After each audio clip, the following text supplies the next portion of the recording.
I've been flying drones all over the world for the last 5 years, shooting both photo and video extensively. And today I'm going to be deep diving into the brand new DJI Mini 4 Pro, which is arguably one of the most interesting drones I've ever come across.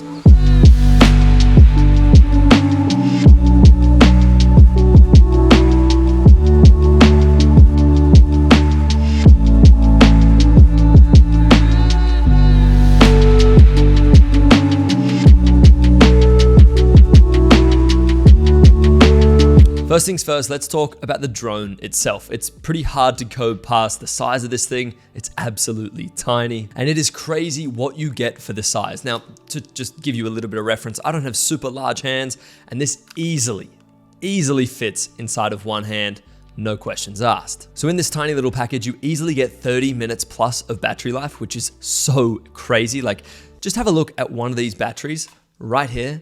Look how small this is. 30 minutes of flight time. It's on another level. You get 12 and 48 megapixel stills out of this drone, which is something I'll cover later on. You also get beautiful 4K 24 FPS all the way up to 100 FPS video, which is just gorgeous. You can shoot 4K video in 10-bit in D-Log-M, giving you a whole load of flexibility when it comes to color grading. You also get a 24mm equivalent lens on the front of this guy, and it's set to f1.7 and it's locked. You can't change the aperture on this drone, which is a little bit of a downside, but to be honest, looking at the size of this thing, you can't really blame them. This does mean that you do need to shoot with ND filters, which is no issue. The ND filters that fit this guy are also incredibly small and low-key pretty cute. The drone also comes in at a nice 249 grams, which is incredibly light, but it also means that you can fly this thing a lot more places than you'd be able to fly other drones, as a lot of countries' drone laws allow drones under 250 grams to have a little bit more freedom when flying. Another huge perk that you get with this drone is the ability to shoot vertically. This isn't something that I personally do a lot because I'm shooting a lot of YouTube videos, and well, as you can see, YouTube is horizontal, but the ability to shoot vertically is an absolute game changer. And it's not like some weird crop. No, the camera actually rotates and then you're shooting vertically. And when you're flying this thing, it's fast. I can't lie. It's also super small and nimble, which means it can fit in tiny little spaces bigger drones can't. So if you're a little bit more of an advanced flyer, this is a really good drone to hit small spaces with. It also has a really good remote signal, which is a very nice feature. It's also a brand new remote as well, so you get these little antennas on the top now. The tracking is also great, and it does hold up in, I would say, mild wind conditions. Of course, you've got to remember, this is 249 grams. So if you're putting this up in super windy conditions, you're not going to be getting, well, actually you might not be getting your drone back, but either way, you do want to kind of, I guess, assess when you do and don't fly this thing. Don't put it out in some huge blizzard condition. This will get blown away, but mild wind conditions, I've found this thing works a charm. So the photos from this drone are great. They look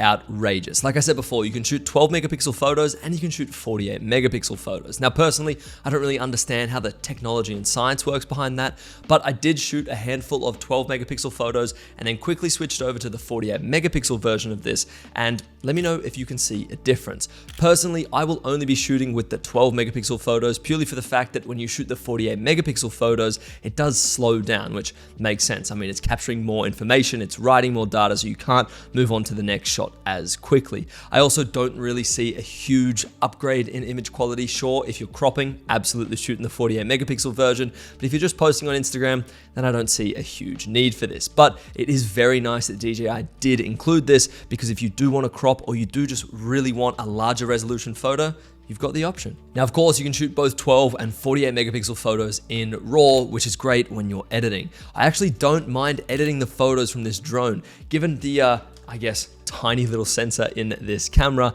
and the aperture locked to f1.7. The images are quite sharp. They're quite easy to play with, in my opinion. You can push and pull the shadows and highlights fairly well. I'm a huge fan of the images that are coming out of this drone. Now, in my opinion, there's not much more to say about the photos. They just look great. You can edit them well, and you can shoot 12 and 48 megapixel stills. Of course, you're able to shoot them also vertically, which is great when you're shooting for Instagram.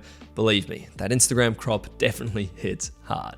All right, so moving on to the video side of things, And this is where my standards are pretty high. One of the things I was most concerned about with this drone was its ability to only be able to shoot in D-Log-M.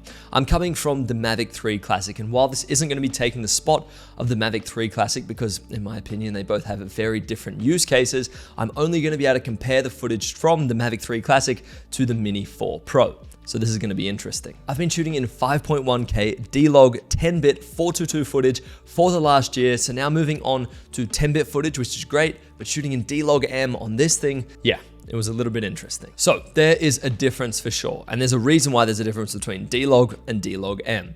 I find it not as flat, and I definitely find it more saturated. Now this is a good and a bad thing. One, it takes less post-processing and color grading to get it to a point where you can, I guess, use it and be happy with the footage, but also it gives you less flexibility when you want to be pushing and pulling things and actually take more time to get the results that you want. Both a pro and a con here, and I guess it really depends on what kind of shooter you are. If you're a professional that wants to have full control over absolutely everything, maybe this isn't ideal for you, but if you're just stepping into the world of professional drones, and I know it's kind of crazy to call this a professional drone, but the footage that comes from it definitely looks pretty damn professional in my opinion, then this is a very good choice. I do find that both the blues and the greens are way more saturated in D-Log-M than just normal D-Log, so all I have to do is kind of tweak them and bring the blues and greens down a little bit more than usual, and then I'm pretty much at my usual style. So happy days. Aside from that, the 4K just looks great. I'm super happy, and to be honest, I'd expect nothing less from DJI. Once again, they nailed it. Moving on to the vertical shooting aspect of this. I know I touched on it before, but for me, this isn't a huge selling point, but for some, this is going to be the selling point. See, I shoot everything horizontally because I need everything shot horizontally. I don't just want to be shooting for TikTok, Instagram Reels, or YouTube Shorts because, well, I make these videos all the time, and I need to make sure my footage can be used for these YouTube videos. But with that said, if we flip the script real quick, if you are only shooting for TikTok, Instagram Reels, and YouTube Shorts, then this is the drone for you. And to be honest, you actually don't have another choice. This is by far the best drone that can shoot vertical video and photo.